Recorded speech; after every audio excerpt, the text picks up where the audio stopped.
Hello students, कैसे हैं आप सभी लोग। मैं हूं Pooja Singh and welcome back to my channel accounting master class. And this is the 56 lecture. ये मेरा 56 लेक्चर है ऑफ आर 1000 एमसीक्यू सीरीज।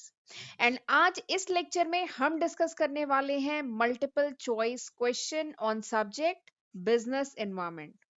तो अगर आप टीजीटी की, पीजीटी की या नेट की या केवीएस या एनवीएस या डीएसएसबी या कोई भी दूसरे कॉम्पिटिटिव एग्जाम जिसमें business environment as a subject है, अगर आप उसकी तैयारी कर रहे हैं तो ये 1000 एमसीक्यू सीरीज जो है आपके लिए काफी हेल्पफुल रहेगी।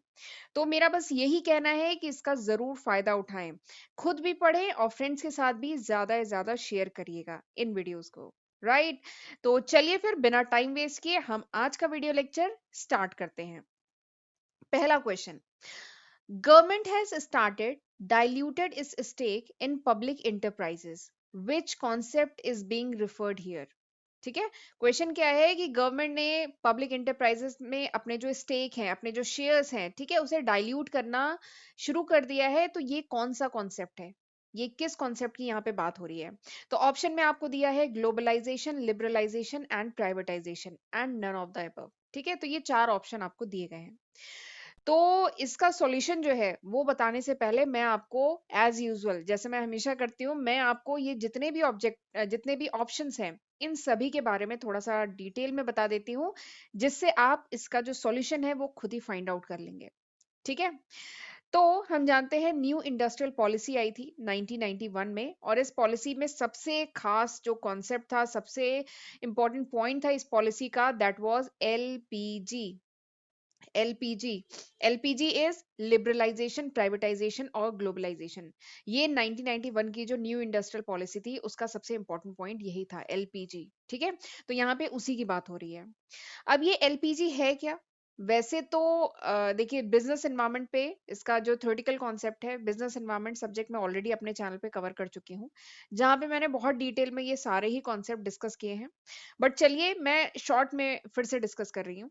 ठीक है। बट अगर आपको और डिटेल में चाहिए तो आप मेरे जो बिजनेस एनवायरनमेंट के लेक्चर्स हैं मेरे चैनल पे, आप वो एक बार रेफर कर सकते हैं। ठीक है।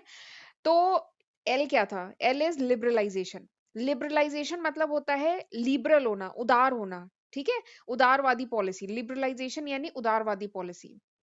तो लिबरलाइजेशन के तहत गवर्नमेंट ने क्या किया? गवर्नमेंट ने जो भी रूल रेगुलेशन है ट्रेड से रिलेटेड, ठीक है, जो कैपिटल से रिलेटेड जो रूल रेगुलेशन है, उसको थोड़ा सा रिलैक्स किया। ठीक है, लॉज को थोड़ा सा रिलैक्स किया। जो इतने सारे रिस्ट्रिक्शन लगे हुए थे इंटरनेशनल ट्रेड पे, कैपिटल पे, उनको थोड़ा सा रिड्यूस किया। ठीक है। तो गवर्नमेंट ने थोड़ी उदारवादी पॉलिसी यूज की। तो दिस इज लिबरलाइजेशन। अगला क्या है? ग्लोबलाइजेशन। ठीक है। अगला क्या है? ग्लोबलाइजेशन। ग्लोबलाइजेशन मतलब इंटीग्रेट करना। ठीक है। इंडिया की जो इंडिया के जो कंपनीज हैं, इंडिया के जो लोग हैं, इंडिया की जो गवर्नमेंट है, इसको वर्ल्ड वाइड इंटरनेशनल लेवल पे इंटीग्रेट करना दूसरी इकोनॉमी से, दैट इज ग्लोबलाइजेशन। कंपनीज को ग्लोबल किया गया। अब केवल डोमेस्टिक ट्रेड नहीं होगा, इंटरनेशनल ट्रेड को भी ओपन किया गया, दैट इज ग्लोबलाइजेशन। ठीक है। अब वो वो लोगों के लेवल पे, कंपनीज के लेवल पे, गवर्नमेंट के लेवल पे, हर लेवल पे ग्लोबलाइजेशन की बात की गई। तीसरा क्या है? प्राइवेटाइजेशन। तो प्राइवेटाइजेशन क्या है? प्राइवेटाइजेशन मतलब जो गवर्नमेंट ओन्ड कंपनीज हैं, जो पब्लिक सेक्टर की जो कंपनीज हैं, पब्लिक ओन्ड कंपनीज हैं, ठीक है, गवर्नमेंट ओन्ड कंपनीज हैं, जिनमें जो प्रोडक्शन या किसी सर्विस से रिलेटेड है, उनको अब प्राइवेट सेक्टर के हाथ में देना। ठीक है। तो बेसिकली ट्रांसफर करना ownership of government owned companies to private ownership में ट्रांसफर करना, दिस इज प्राइवेटाइजेशन। ये था प्राइवेटाइजेशन। तो अब मेरे ख्याल से आप आंसर बता सकते हैं कि यहाँ पे किस कॉन्सेप्ट की बात हो रही है। तो यहाँ पे क्या बात हो रही है कि government has started diluting its stake in public enterprises. Government ने पब्लिक एंटरप्राइजेस में अपने जो स्टेक है उसे डाइल्यूट करना शुरू कर दिया। डाइल्यूट करना मतलब बेचना शुरू कर दिया, और वो अब प्राइवेट सेक्टर के हाथ में जा रहा है। तो दिस इज प्राइवेटाइजेशन, ये प्राइवेटाइजेशन है। ठीक है। तो कौन सा कॉन्सेप्ट यहाँ डिस्कस हो रहा है? ऑप्शन सी, प्राइवेटाइजेशन डिस्कस हो रहा है। ठीक है।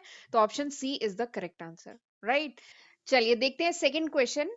Porters 5 force model represent the relationship between which of the following. ये जो पोर्टर ने 5 फोर्स मॉडल दिया था, ये किसके बीच में रिलेशनशिप बताता है? ऑर्गेनाइजेशन एंड एनवायरमेंट के बीच में, सोसाइटी एंड एनवायरमेंट के बीच में, ऑर्गेनाइजेशन एंड सोसाइटी के बीच में, या सोसाइटी एंड इंडस्ट्री के बीच में। ठीक है। तो ये आपको चार ऑप्शन दिए गए हैं। तो सबसे पहले मैं एक बात आपको बता देती हूँ कि ये जो पोर्टर का 5 फोर्स मॉडल है ना, this is one of the very important topic. ये एक बहुत इंपॉर्टेंट टॉपिक है, इस पे क्वेश्चन आता ही आता है। ठीक है, अलग अलग तरीके से पूछा जा सकता है। जैसे यहाँ पे रिलेशनशिप पूछा है, बाकी और भी अलग अलग तरीके हैं पूछने के। तो बेसिकली आपको ये अगर 5 फोर्स मॉडल अच्छे से पता है ना, तो चाहे जैसे भी घुमा के इस पे क्वेश्चन आ जाए, यू कैन इजिली आंसर। तो इसीलिए मैं आपको थोड़ा-सा ये जो पोर्टर का 5 फोर्स मॉडल है, इसके बारे में थोड़ा-सा बता देती हूँ, तो आप खुद ही इसका आंसर कर लेंगे इस क्वेश्चन का। तो ये जो पोर्टर का 5 फोर्स मॉडल है, this is given by Michael E porter. Michael E porter ने इस मॉडल को दिया था। ये एक फ्रेमवर्क है, एक मॉडल है जिससे कोई भी कंपनी का जो कॉम्पिटिटिव एनवायरनमेंट है ना, उसको एनालाइज किया जा सकता है। एक कंपनी के चारों तरफ जो उसका कॉम्पिटिटिव एनवायरनमेंट है, इसको एनालाइज करने में this model help. This model identifies, ये जो मॉडल है ये आइडेंटिफाई करता है और एनालाइज किया इस मॉडल ने कि देयर आर 5 फोर्सेस। इसका नाम क्या है? 5 फोर्स मॉडल। यानी इस मॉडल ने एनालाइज किया कि देयर आर 5 फोर्सेस, 5 फोर्सेस हैं विच इफेक्ट द ऑर्गेनाइजेशन। 5 फोर्सेस हैं जो किसी भी ऑर्गेनाइजेशन, किसी भी इंडस्ट्री को शेप करते हैं, किसी भी ऑर्गेनाइजेशन को इफेक्ट डाल सकते हैं। ठीक है, और किसी भी इंडस्ट्री की वीकनेस और स्ट्रेंथ को फाइंड आउट करने में भी ये मॉडल बहुत हेल्प करता है। कोई भी कंपनी, कोई भी इंडस्ट्री जब अपनी स्ट्रैटेजीज डिजाइन करती है ना, तो भी इस मॉडल को यूज करती है, पोर्टर 5 फोर्स मॉडल। ठीक है, तो मैंने ये तो बोल दिया, ये सारी बातें बता दी, पर आप ये सोच रहे होंगे कि 5 फोर्स मैं बार बार बोल रही हूँ, but what are those 5 forces? वो 5 फोर्सेस हैं कौन से? ठीक है, तो जरा मैं बता देती हूँ। ये माइकल के जो 5 फोर्सेस जो इन्होंने आइडेंटिफाई किया, एनालाइज किया कि कंपनी के चारों तरफ उसके कॉम्पिटिटिव कौन कौन से कॉम्पिटिटिव फोर्सेस हैं जो कंपनी को इफेक्ट डालते हैं। तो 5 फोर्सेस बहुत इंपॉर्टेंट है। सबसे पहला जो फोर्स है दैट इज कॉम्पिटिटिव राइवलरी। पहला जो फोर्स है दैट इज कॉम्पिटिटिव राइवलरी। दूसरा जो फोर्स है that is threat of new एंट्रेंट। अभी मैं ये सारे आपको पॉइंट डिटेल में डिस्कस करूंगी। थ्रेट ऑफ न्यू एंट्रेंट, ये दूसरा फोर्स है। ठीक है, तीसरा फोर्स क्या है? Supplier power. तीसरा फोर्स क्या है? Supplier power. चौथा फोर्स क्या है? बायर पावर, यानी बायर जो कस्टमर है उनका जो पावर है। ठीक है, एंड नेक्स्ट जो है that is threat of substitute. Threat of substitute. ठीक है, तो चलिए अब शॉर्ट में इनको मैं पांचों फोर्सेस के बारे में थोड़ा सा बता देती हूँ। ठीक है, सबसे पहला क्या है? Competitive rivalry. तो basically competition in that industry. आपकी जो कंपनी है वो जिस इंडस्ट्री में है, ये बात समझ रहे हैं ना? देखिए, कंपनी सपोज करिए एयरटेल है, लेकिन ये किस इंडस्ट्री की है? ये टेलीकम्युनिकेशन की इंडस्ट्री की कंपनी है ना। अगर मैं बात करूं आइडिया की, ठीक है, या जियो की, ये किस टाइप की ये कंपनीज हैं, लेकिन इंडस्ट्री कौन सी है? टेलीकम्युनिकेशन। ठीक है, तो इंडस्ट्री और कंपनी में अंतर तो समझ रहे हैं ना। कंपनी, देखिए इंडस्ट्री क्या होता है? Industry is a collection of company doing similar business. Industry क्या है? कलेक्शन ऑफ कंपनी जो सिमिलर काम कर रही हैं। ठीक है, तो ये जो मैं पॉइंट बता रही थी कॉम्पिटिटिव राइवलरी, इसका क्या मतलब है कि कितने नंबर ऑफ कॉम्पिटिटर हैं इन दैट इंडस्ट्री। ये जो आपकी कंपनी है इसके चारों तरफ कितने इसके कॉम्पिटिटर हैं जो उस इंडस्ट्री में है। ठीक है, ये भी, ये पहला फोर्स है जो इफेक्ट करता है किसी भी बिजनेस को। ठीक है, अगर कम कॉम्पिटिटर होंगे तो क्या होगा? लेस नंबर ऑफ कॉम्पिटिटर होंगे तो क्या होगा? लेस नंबर ऑफ कॉम्पिटिटर, अगर आपके आसपास जो कॉम्पिटिटर कम होंगे तो क्या होगा? Company has more power, company का पावर ज्यादा होगा। कॉम्पिटिटर कम है, कंपनी का पावर ज्यादा होगा। ठीक है, तो ये पहला फैक्टर है। दूसरा फैक्टर क्या है? Threat of new एंट्रेंट। यानी जो न्यू कंपनीज फॉर्म हो रही हैं इस इंडस्ट्री में, जो नई कंपनीज आती जा रही हैं, ठीक है, उनका, उनसे जो थ्रेट, उनसे जो थ्रेट मिल सकता है, ये दूसरा फोर्स है। तो अगर आप की कंपनी किसी ऐसी इंडस्ट्री में है जहां पे बहुत इजीली कोई भी कोई भी अपनी कंपनी खोल सकता है। ठीक है, आपकी कंपनी अगर किसी ऐसी इंडस्ट्री में है जहां पे कोई भी आके अपनी नई कंपनी इजीली खोल सकता है, तो there is always this threat. ये जो न्यू एंट्रेंट का जो थ्रेट है ये हमेशा बना रहेगा। ठीक है, तो ये दूसरा फोर्स है। तीसरा क्या है? Supplier power. तो सप्लायर, हम जानते हैं सप्लायर जो होता है ये भी एक बहुत इंपॉर्टेंट फोर्स है। सप्लायर कॉस्ट ऑफ इनपुट को बहुत ज्यादा इम्पैक्ट डाल सकता है। जो सप्लायर होता है, कॉस्ट ऑफ इनपुट, जो भी इनपुट, जो भी मटेरियल वगैरह यूज हो रहे हैं, अगर सप्लायर ने प्राइस बढ़ा दी तो आपका कॉस्ट ऑफ इनपुट वेरी करेगा और अल्टीमेटली आपके प्रॉफिट मार्जिन पे इम्पैक्ट पड़ेगा। ठीक है, तो सप्लायर का भी पावर इम्पैक्ट डालता है किसी भी कंपनी पे। अगर कम सप्लायर है, ठीक है, अगर सपोज करिए आपके जो सप्लायर हैं, आप जिस इंडस्ट्री में हैं, आपके सप्लायर अगर कम है, देन इसका मतलब क्या है? Supplier has more power. Supplier का पावर ज्यादा है। ठीक है, तो ये तीसरा फैक्टर हुआ, तीसरा फोर्स हुआ। Next is buyer power. अगला क्या है, कस्टमर या जो बायर है उसके पावर की अगर बात करें, तो जो बायर है उसके उसमें भी एबिलिटी होती है, वो भी एक इंपॉर्टेंट फोर्स होता है, बायर का पावर, जो किसी कंपनी को इम्पैक्ट डालता है। अगर सपोज करिए आपका जो कस्टमर बेस है, अगर बायर जो बेस है वो अगर लो है, ठीक है, आपके जो बायर्स है वो कम है, जो कस्टमर है वो कम है, तो इसका मतलब क्या है, customer has negotiating power, customer के पास ज्यादा पावर है। कस्टमर कम है और आपको उन्हीं को सामान बेचना है, ठीक है, तो यानी कस्टमर वहां पे स्ट्रॉन्ग पोजीशन में है। ठीक है, तो ये चौथा फोर्स है जो इम्पैक्ट डालता है। Next is threat of substitute. Substitute मतलब तो समझ ही रहे हैं, सब्स्टिट्यूट मतलब कंपनी के प्रोडक्ट, कंपनी की सर्विसेज जो है, उसकी जगह कोई ऐसा दूसरा गुड्स एंड सर्विसेज जो उसको सब्स्टिट्यूट कर सके, उसकी प्लेस में हम उस दूसरे एक्स प्रोडक्ट की जगह जो वाई प्रोडक्ट हम यूज कर सकें, तो इसको वाई को कहेंगे इसका सब्स्टिट्यूट है। ठीक है, तो जो सब्स्टिट्यूट का जो थ्रेट है ये भी एक इंपॉर्टेंट फैक्टर है, इंपॉर्टेंट फोर्स है, जो किसी भी कंपनी को इम्पैक्ट डालता है, किसी भी कंपनी के कॉम्पिटिटिव एडवांटेज को इम्पैक्ट डालता है।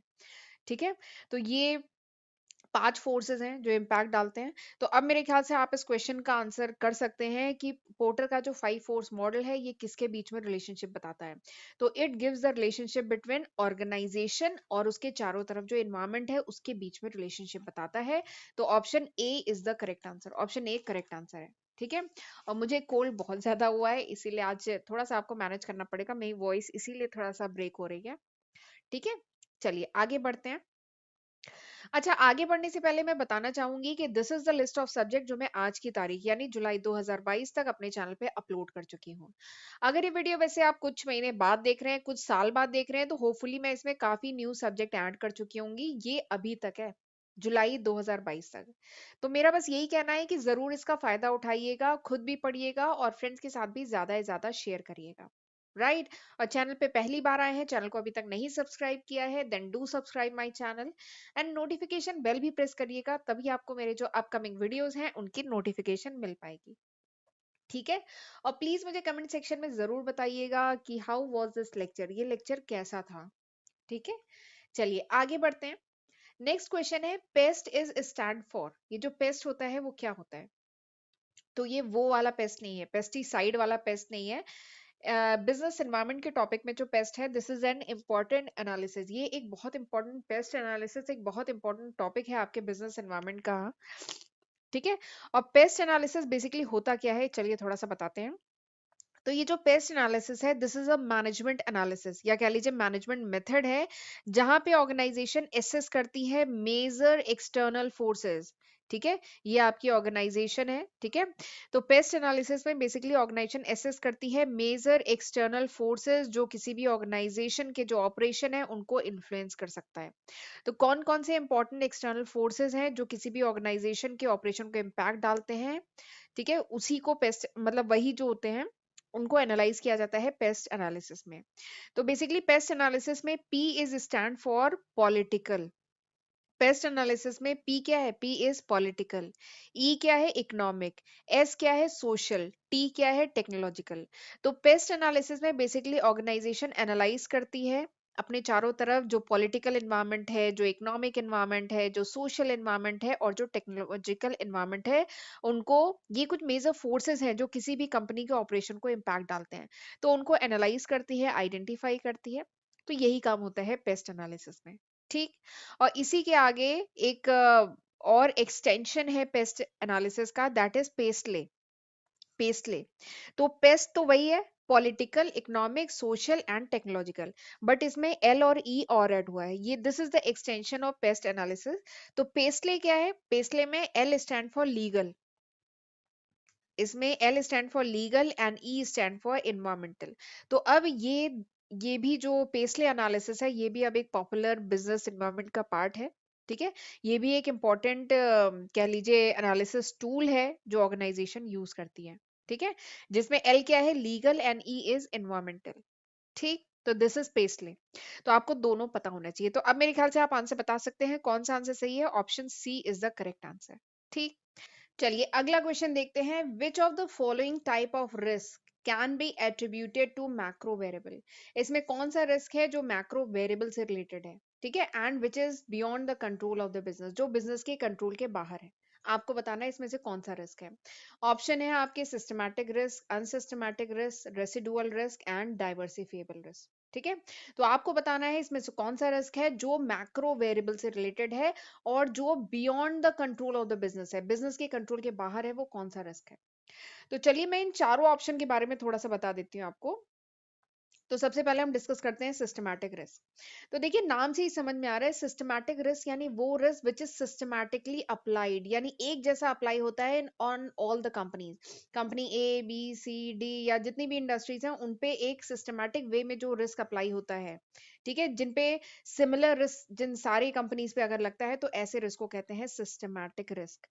ठीक है, और systematic risk basically macro variables के कारण, किसी इकोनॉमी के जो फैक्टर्स हैं उनके कारण ये रिस्क अप्लाई होता है।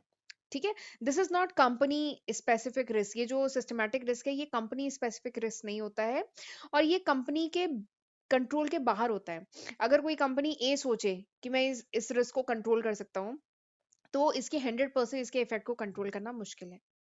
जैसे एग्जांपल बताती हूँ, जैसे सपोज करिए अगर रिसेशन आ जाए, ठीक है, तो recession will effect all the companies. Recession अगर किसी इकोनॉमी में आता है तो वो सारी कंपनियों को इफेक्ट डालेगा। ठीक है, और कोई कंपनी सोचे कि रिसेशन के इफेक्ट को वो एकदम जीरो कर ले, ठीक है, तो ये पॉसिबल नहीं है। तो इस टाइप का जो रिस्क होता है that is called systematic risk. एक और एग्जांपल जैसे मुझे याद आ रहा है, जो रूस और यूक्रेन का युद्ध वॉर चल रही थी, चल रही है इवन, तो उसके कारण जो रिस्क आया पूरी इकोनॉमी पे, केवल इंडियन इकोनॉमी नहीं पूरे वर्ल्ड पे उसका इम्पैक्ट पड़ा। ठीक है, तो वो क्या था, सिस्टमैटिक रिस्क था। अब उसका इम्पैक्ट थोड़ा सा कम हो गया है, लेकिन पहले तो मतलब कह लीजिए बहुत ज्यादा ही उसका इम्पैक्ट देखने को मिल रहा था। ठीक है, तो ये क्या है, सिस्टमैटिक रिस्क, यानी वो risk which is applied systematically on all the industry, on all the companies. ठीक है, वो जो सिस्टमैटिक वे में सारी कंपनियों पे जो रिस्क एप्लीकेबल है दैट इज सिस्टमैटिक रिस्क, और जिसको कंट्रोल नहीं किया जा सकता। ठीक, दूसरा क्या है, अनसिस्टमैटिक रिस्क। तो इसका जस्ट अपोजिट है अनसिस्टमैटिक रिस्क, यानी वो risk which is company specific, यानी केवल कंपनी ए का जो रिस्क है दैट इज अनसिस्टमैटिक रिस्क, या किसी इंडस्ट्री जैसे टेलीकम्युनिकेशन इंडस्ट्री या बैंकिंग इंडस्ट्री या किसी पर्टिकुलर इंडस्ट्री का जो रिस्क है वो क्या है, अनसिस्टमैटिक रिस्क। ठीक, जैसे एग्जांपल के लिए मैं कल ही न्यूज़ देख रही थी कि जो वीवो कंपनी है उसमें कुछ ईडी की इंक्वायरी हो रही है, उसके फाइनेंशियल स्टेटमेंट में कुछ ईडी की इंक्वायरी हो रही है। तो ये रिस्क क्या है, दिस इज अनसिस्टमैटिक रिस्क, ये वीवो कंपनी से रिलेटेड रिस्क है। ठीक है, तो केवल वीवो कंपनी के जो शेयर है उन पे इम्पैक्ट पड़ेगा, तो दिस इज अनसिस्टमैटिक रिस्क। अगला जो है दैट इज रेसिडुअल रिस्क। तो रेसिडुअल का मतलब तो हम जानते हैं, रेसिडुअल मतलब क्या होता है, बचा खुचा, लेफ्ट ओवर। तो यानी ये वो रिस्क होता है विच रिमेन, वो रिस्क जो बच जाता है after identifying and eliminating all the type of risk, यानी जितने भी दूसरे टाइप के रिस्क हैं आपने उसे आइडेंटिफाई कर लिया, पहचान लिया, एलिमिनेट कर लिया, लेकिन उसके बाद भी जो रिस्क बच जाता है ना, तो उसको कहते हैं रेसिडुअल रिस्क। ठीक, अगला क्या है, डाइवर्सिफिएबल रिस्क। ठीक है, यानी वो रिस्क जिसको आप डाइवर्सिफाई कर सकते हैं। जैसे एग्जांपल के लिए बताती हूँ, जैसे सपोज करिए मैं चलिए शेयर्स के टर्म में बताती हूँ। जैसे सपोज करिए मुझे किसी इन्वेस्टमेंट करना है, मुझे शेयर या बॉन्ड खरीदने हैं किसी कंपनी के, तो मैं अगर केवल कंपनी ए के शेयर खरीदूं, ठीक है, तो यहाँ पे there is a high risk, लेकिन अपने रिस्क को मैं डाइवर्सिफाई कर सकती हूँ। ठीक है, मैं कंपनी ए के ही शेयर ना खरीद के कंपनी ए में, अगर मुझे 1 लाख रुपए का इन्वेस्टमेंट करना है, तो मैं सपोज करिए अपना जो भी 1 लाख रुपए का अमाउंट है, कंपनी ए के शेयर, कंपनी बी के शेयर और कंपनी सी के शेयर में अपने पैसे को अगर डाइवर्सिफाई कर दे रही हूँ। ठीक है, तो इस टाइप का जो रिस्क है जिसको मैंने डाइवर्सिफाई कर दिया। ठीक है, क्योंकि यहाँ पे अगर कंपनी ए का रिस्क है तो वो कंपनी बी और सी जो है इस रिस्क को क्या कर देंगे, ऑफसेट कर देंगे। ठीक है, कंपनसेट कर देंगे। तो इस टाइप का जो रिस्क होता है दैट इज कॉल्ड डाइवर्सिफिएबल रिस्क। ठीक है, तो ये हो गया डाइवर्सिफिएबल रिस्क। और अब मुझे लगता है कि आप आंसर कर सकते हैं कि यहाँ पे किस रिस्क की बात हो रही है, कौन सा रिस्क है जो मैक्रो वेरिएबल से रिलेटेड है और कौन सा रिस्क है जो बिजनेस के कंट्रोल के बाहर है, तो वो है सिस्टमैटिक रिस्क। ठीक, चलिए आगे बढ़ते हैं, अगला क्वेश्चन देखते हैं, which of the following refers to the system of moral principle, इसमें से कौन सा है system of moral principle and rule of conduct which is applied to business. Business पे कौन सा मॉरल, बिजनेस को कौन सा system of moral principle use करना चाहिए, रूल ऑफ कंडक्ट यूज करना चाहिए, यहाँ पे इनमें से किससे रिलेटेड है? बिजनेस कल्चर से रिलेटेड है, बिजनेस एथिक्स से रिलेटेड है, बिजनेस से रिलेटेड है, या सोसाइटी से रिलेटेड है। ठीक है। System of moral principle and rule of conduct apply to business, जो अप्लाई किया जाता है रूल ऑफ कंडक्ट या सिस्टम ऑफ मोरल प्रिंसिपल जो किसी बिजनेस पे अप्लाई किया जाता है, ये किससे रिलेटेड है? इन चारों ऑप्शन में ये किससे रिलेटेड है? This is the question. ठीक। तो जरा मैं आपको बता देती हूँ कि आप अगर बीबीए के स्टूडेंट हैं या बीकॉम के हैं या एमबीए के हैं तो आपने एक पेपर पढ़ा होगा। ठीक है, याद आ रहा है? एक पेपर पढ़ा होगा बिजनेस एथिक्स का। बिजनेस एथिक्स का एक सेपरेट पेपर पढ़ाया जाता है बीबीए में भी, एमबीए में भी और बीकॉम में भी। ठीक है। तो बिजनेस एथिक्स का जो पेपर है उसमें हम पढ़ते हैं moral principles and the rule of conduct. ठीक है। कौन से मॉरल प्रिंसिपल्स हैं, कौन से रूल ऑफ कंडक्ट हैं जो बिजनेस को फॉलो करने चाहिए। ठीक है।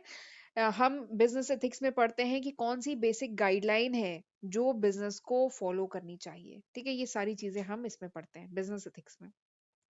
बिजनेस एथिक्स में बेसिकली हम ये भी पढ़ते हैं कि कौन कौन सी अप्रोप्रिएट बिजनेस पॉलिसीज हैं, कौन सी प्रैक्टिसेस हैं जो बिजनेस को फॉलो करनी चाहिए in case of some controversial subjects. जैसे अगर कुछ ऐसे इंपॉर्टेंट मैटर्स हैं जैसे कॉर्पोरेट गवर्नेंस का मैटर है, ठीक है, इनसाइडर ट्रेडिंग, ठीक है, इनसाइडर ट्रेडिंग का मैटर है, या ब्राइबरी का मैटर है, या डिस्क्रिमिनेशन का मैटर है, तो इन सब मैटर्स में ऑर्गेनाइजेशन को क्या पॉलिसी फॉलो करनी चाहिए, क्या प्रैक्टिसेस फॉलो करनी चाहिए, ठीक है, क्या कोड ऑफ कंडक्ट होना चाहिए, तो ये सब पढ़ते हैं हम बिजनेस एथिक्स में। तो यहाँ पे इसी की बात हो रही है कि system of moral principle and rule of conduct apply to business, ये किससे रिलेटेड है? ये रिलेटेड है बिजनेस एथिक्स से। So option B is the correct answer. ठीक है। तो चलिए, this was all about today's video. मुझे बहुत ज्यादा कोल्ड हो रखा है, तो इसीलिए चलिए आज के लेक्चर को मैं यहीं पे वाइंड अप करती हूँ। This was all about today's video. Please मुझे कमेंट सेक्शन में जरूर बताइएगा कि हाउ वाज दिस लेक्चर, ये लेक्चर कैसा था। अगर आपको यूजफुल लग रहा है तो मैं इसको आगे कंटिन्यू करूंगी, बिजनेस एनवायरनमेंट के हम और एमसीक्यू करेंगे, नहीं तो हम दूसरे सब्जेक्ट पे मूव करेंगे। ठीक है। तो प्लीज मुझे कमेंट सेक्शन में जरूर बताइएगा, और ये भी बताइएगा कि आप किस कॉम्पिटिटिव एग्जाम की तैयारी कर रहे हैं। आप नेट की तैयारी कर रहे हैं, यूपी टीजीटी पीजीटी की कर रहे हैं, या केवीएस की कर रहे हैं, या नवोदय विद्यालय की भी वैकेंसी इस समय आई हुई है उसकी तैयारी कर रहे हैं, या डीएसएसबी की कर रहे हैं, या कोई दूसरा कॉम्पिटिटिव एग्जाम। ठीक है। तो do right me in the comment section. ठीक है। अब चलिए हम मिलेंगे अगले लेक्चर में, तब तक अपना ध्यान रखिएगा। God bless you.